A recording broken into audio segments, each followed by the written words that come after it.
Балалар, бүгінгі біздің шарамыздың тақырыбы эко-алфавит деп аталады. Эко-алфавит белгілі бір тәртіппен орналасқан әріптерді құрайды екен. Ал ол әріптердің әрбіреуінде экологиялық терминдер мен ұғымдар жатыр екен. Мысалы, А әрпі ағаш отырғызу ұғымы, Г әрпі гүл баптау ұғымы деген секілді. Осы шарамыздың балалар мақсаты мен өзектілігі сіздердің бойларыңыздағы экологиялық сауаттылықтарыңызды одан әрі арттырып, экологиялық үлкен мәселелерге деген көзқарастарыңызды өзгертетін шығармашылық жұмыстарды ұйымдастыру. Әрбір оқушы үшін әріптер мен терминдер таңдалып алынады. Мысалы, ұя жасау. Бұл құстарға қолайлы, қауіпсіз мекен салу арқылы қоршаған ортаны қорғауға үлес қосу жолы. Д. Дефиле. Эко-дефиледе қалдық заттарды қайта қолданудың маңызын түсінеді. П. Пластик. Оқушыларға пластиктің табиғатқа әсерін түсіндіру, оны сұрыптау, қайта қолдану жолдарын үйрету арқылы экологиялық ойлау мен эко-сананы қалыптастырамыз. Осы секілді барлық әріптер мен терминдер бойынша түсінік алып, жан-жақты ізденіп, жұмыстан бастайды. Балалар, осы таңдап алынған әріптер мен ұғымдар бойынша жақсы етіп жан-жақты жұмыстанатындарыңызға сенемін. Оқушылар экологиялық алфавит шарасына белсене қатысып, әр әріпке шығармашылықпен қарап, тапсырманы үлкен қызығушылықпен орындап, табиғатты қорғауға бағытталған ізгі ойларын көрсетті.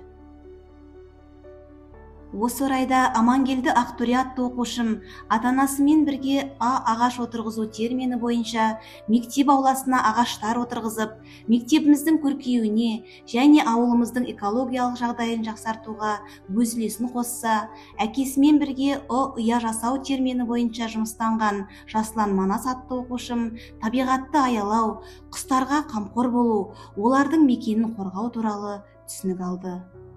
Мереке қызы Жанерке гүлді баптау термині бойынша мектебіміздегі гүлдерге күнделікті күтім жасауға дағдыланды. Сонымен қатар, бұл ұғым оқушының табиғи сұлулықты сезініп, экологиялық мәдениетін дамытады. Фото, эко-фото альбом ұғымы бойынша Сейфолла Нұраділ табиғатты қорғау, экологиялық мәдениет пен жауапкершілікті насихаттауға арналған фотосуреттер жинағын жасады.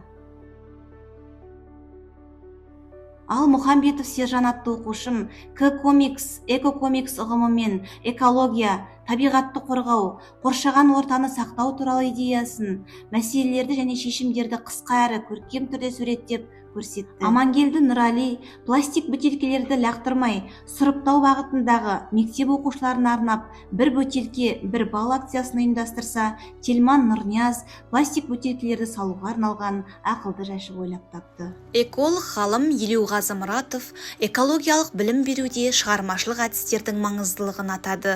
Осыған орай Әділгерей айым Д. Дефиле ұғымы бойынша қалдық қапшықтардан киім тігіп, ерекше стиль жасауға болатынын дәлелдеді. Ағаш, ол бізге оттегі өліп таза ауа сыйлайды. Жарайсың бала.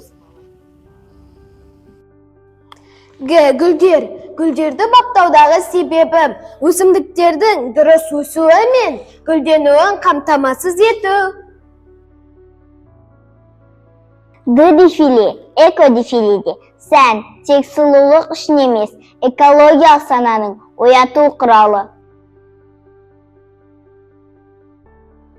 Сәлем досым, пластик бөтелкелерді далаға тастама, контейнер ішіне сал. Табиғатты аялауға ат салысқанына рахмет, сау бол. Жаңалық. Экологияны жазудыға бағытталған тың идея немесе жетістік. К-комикс. Бұл экологиялық, жеңіл, әрі қызықты түрде өткізетін суретті әңгіме. П. Пластик. Пластик бөтелкелері сұрыптау экологиялық мәдениеттің маңызды бөлігі. Себебі олар табиғатта ұзақ уақыт шірімейді. Ойлар жасаудағы мақсатым олардың көбеюіне, түрдің жойып кетуіне жағдай жасау. Фото. Эко-фото альбом экологиялық білімім мен түсінігімді арттыру мақсатында жасалған жинақ. Балалар, эко-алфавит шарасына қатысу арқылы біз не үйрендік? Нұрнияз? Табиғатта аялаулар адамның борышы екенін ұғындық. Тамаша. Айым? Қалдық заттардың да пайдалы нәрсеге айнала алатын көрдік. Жарайсың. Жәнеке? Әрбір әріпке байланысты экологиялық терминдер мен ұғымдарды үйрендік. Нұрали? Қоршаған ортаны қорғаудың маңызын түсіндік. Осы шарадан кейін экологиялық мәселелерге деген көзқарастарыңыз өзгерді ме, балалар? Ақтөре? Әрине апай өзгерді. Енді табиғатқа қамқор болуға тырысамыз.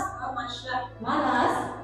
Экосауаттылық болашаққа апарар жалғыз дұрыс жол екенін түсіндік.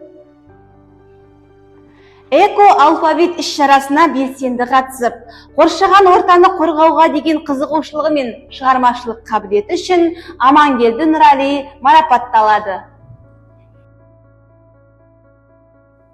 Эко-алфавит педагогикалық идеясының білім беру нәтижелеріне әсері кешенді әрі жан-жақты екенін жүргізілген іс-шара нәтижесінде оқушыларымнан көрген болатынмын. Әр жасалған жұмыстан баланың экологияға деген оң көзқарасы мен шынайы ынтасы байқалды. Олардың бойынан экологиялық сауаттылықтан бастап көшбасшылық, коммуникация және өнімділіктен терең білім мен дағдылар жиынтығына дейін өсу мүмкіндіктерін байқадым. Осындай шаралар арқылы біз жас ұрпақтың бойында қоршаған ортаға жауапкершілікпен қарау қасиетін тәрбиелей аламыз. Осы жүргізілген іс-шара нәтижесінде аудандық Green Time байқауында эко-дефиле бағыты бойынша Қанат Мери атты оқушым жүлделі 3-ші орынды иемденсе, Мұхамбетов Сержан комикс термені бойынша табиғатты қорғау туралы суретті оқиға жазу арқылы 3-ші орынмен марапатталған болатын. Алдағы уақытта өткізілетін зерде ғылыми жобасына пластик бөтелкенің тарихы тақырыбында Мұхамбетов Сержан атты оқушым дайындық үстінде. Осы тақырып аясында Орал қаласындағы Green Service экологиялық өңдеу орталығына барып, пластик бөтелкелердің сұрыпталу, престелу және шетелге экспортталу үдерістеріне тікелей куә болып, бұл бағыттағы жұмыстың маңыздылығы мен кезеңдерін жан-жақты зерттеді. Мінекей, осы шара өз жалғасын тауып, экологиямен қатысты байқаулардың жүлдегері болатынымызға сенімдіміз.